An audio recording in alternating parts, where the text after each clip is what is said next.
Well, conflict can be extremely powerful. I mean, we've all felt conflict at some point in our lives. We've all experienced being in conflict. That fight or flight reaction is really powerful for us.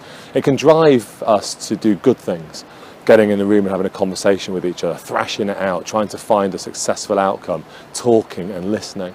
But unfortunately, it can also drive us to do things that perhaps aren't so helpful, not talking to the other person, not listening, perhaps engaging in behaviours which are more damaging or more destructive. I suppose in some cases that can be seen as aggression, even violence in some examples that I've dealt with in terms of conflict.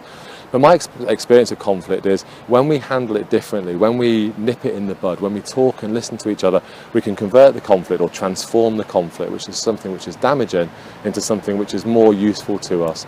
And that's about sitting down and listening and talking to each other.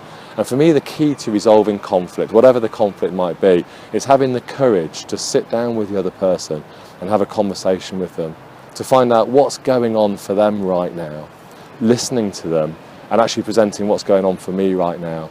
And in many conflicts that I deal with, what actually happens is I have a perception that I'm right, that the other person's wrong. I adopt a position that I need to win, that the other person needs to lose. It becomes competitive. That can then drive confrontation. And what we're looking for in mediation and at TCM is driving a more collaborative way of dealing with these issues, of sitting down and saying, this is what's going on for me, that's what's going on for you. How can we now move forward so my needs are met and your needs are met? And ultimately, all conflict is driven by needs. The need to be respected, valued, listened to, heard, taken seriously, treated with respect. And when those needs aren't being met, we experience this fight or flight response. And what shocks people, it astounds them when they're in a mediation process, is their needs are often exactly the same as the other person's needs. And this is what becomes fascinating. We get this incredible moment in mediation. It's a very powerful, very human moment where someone turns around to the other person and goes, I didn't know that. Now I understand what's going on for you. I'll do things differently.